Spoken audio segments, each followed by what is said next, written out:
Hello and welcome to week 6 of Guiding the Behavior of Children. So I hope that you are enjoying the class so far and feel like you're really starting to get a good sense of the difference between guiding children's behavior and the old-fashioned discipline, timeout, punishment. So this week you're going to be looking at something that I think is probably the most fun and the most practical part of this particular class, and that's going to be observation. So in a lot of your other classes, you talk about observation and the purpose of observation. And for the purposes of this class, it's important to realize that we need to use observation to determine why a child is behaving a certain way. So we all know that most children don't wake up thinking that they want to be evil today. So there's normally something that has happened. And so our job as teachers and teacher assistants and volunteers is to find out why a child is behaving the way that they are. What happened before? What's going on in their home life that is causing them to behave this way? So what you're going to be doing this week is you're going to be reading the chapter on observation, and I would tell you that this is probably one of the most important chapters for you to read because this is the basis of what you are going to do when you take CHD 165. So CHD 165 is the first observation class you take where you are required to observe one child for 60 hours. And what you're doing is you're using the observation techniques that you're learning in this class as well as in 165, and you're going to be charting how a child is developing in the different domains that you talked about in 120. So it's very, very important for you to really understand how to do a good observation, the different types of observational tools that are out there because they're all used for different purposes. So I want to show you what I have in Blackboard for you this week and the assignment that I want you to work on for the discussion board. So when you go into our weekly course content for this week, you're going to see that we are looking at observation. So using observation and guiding children. I gave you a cute little video to watch. If you have not watched this little girl, you are going to love her. This is one of my favorite videos. So I figure since we are all about observing children, why not take a look at one that I would love the opportunity to observe. But when you go into this week's folder, you're going to find a lot of the same things. Here's chapter 6. That's what you are going to be reading this week is chapter 6. Here is an additional PowerPoint that really just kind of goes over how we use observation, why we use observation. Um, and so here is what you need to do for this week. So obviously read the chapter, look at the PowerPoint, but then one of the things I want you to do this week is to work on an anecdotal record. So an anecdotal record is a type of observation where you basically are just writing down what you're seeing.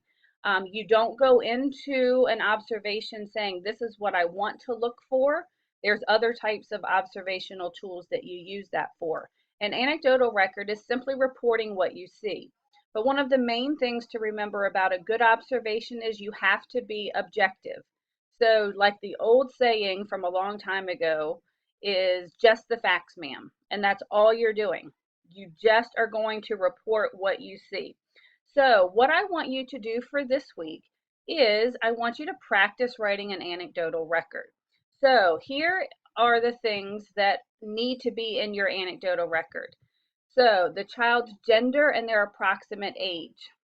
I just basically want you to observe a child anywhere. It can be your own child. It can be a child on the playground. One of my favorite places to observe children is the checkout line of Walmart because you will see a lot of great behaviors in Walmart. Grocery store, church, it doesn't matter where you do this because you're just simply going to report what you see. So give me the child's gender, their approximate age, the date that you actually did this observation, the time around, the setting, so where were you? And so this is where you're going to practice being objective. So description of child's actions, I basically just want you to write exactly what you see. You want to avoid things like, well, he was mad because he didn't get the toy he wanted. Unless the child said that, we can't assume that. So I just want you to write down exactly what you saw from start to finish. If there was anything that the child said, put it in quotation marks because then you can use it. If a child was throwing a temper tantrum in the checkout line of Walmart and they say, I'm so mad because you didn't get me that toy, well, use that. You don't have to make an assumption that that's why that child was behaving that way. They told you that's why they were behaving that way. But remember, you just simply want to record what you see and hear. The last thing I want you to do once you do that is determine what domain do you think this would fit in. Is it going to be social? So were they having fun playing with the child? Were they angry with another child? Is it physical? Were they jumping outside on the playground? Is it cognitive? Were they counting? Is it creative? Were they painting or making up a song? But basically, I just want you to practice because, again, this is going to be the basis of everything that you do in 165. Just practice saying, this is where I think it would fit in the different developmental domains. So really all I want you to do for this week is I want you to write a good anecdotal record. So you need to post it in the discussion board. You do not have to respond to your classmates for the participation, but I would encourage you to because I have a feeling that some of us are going to get a really big kick out of what you see. So the last thing that I am introducing to you this week is the observation. So basically in your observation, what you're going to see is there's a best practices list. This is the actual assignment that you need to go through. But basically what you're going to be doing is you're going to be looking at the interactions that are happening between teachers and children. So last week you worked on a short paper where you were talking about the importance of those warm, positive interactions. So now what you're going to be doing is you're going to be looking for that in an actual classroom. So there's a letter for you that you can give to the teacher or the director. Here is a template I created for you so that you can be sure that you're putting everything that you need to in there.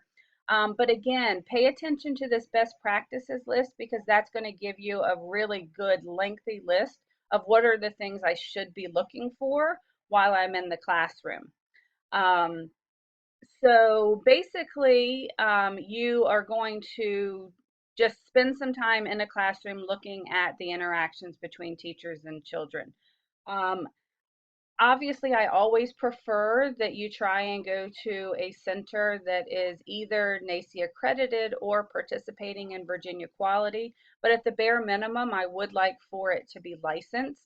I am a little bit more lenient during the summer simply because I know that a lot of centers aren't operating the way they normally would during the school year.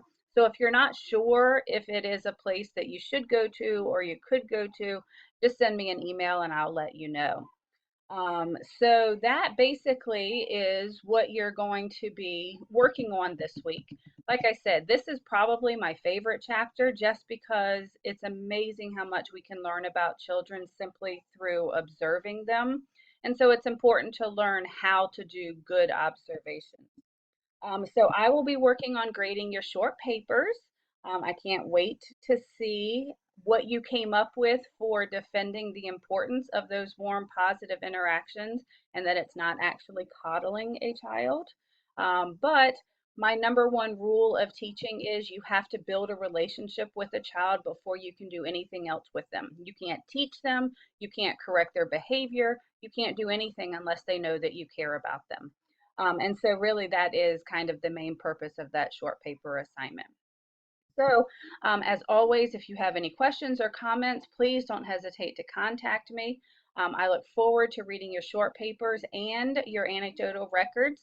Have a good time observing children in their natural settings. Have a great week, and I will see you in week 7.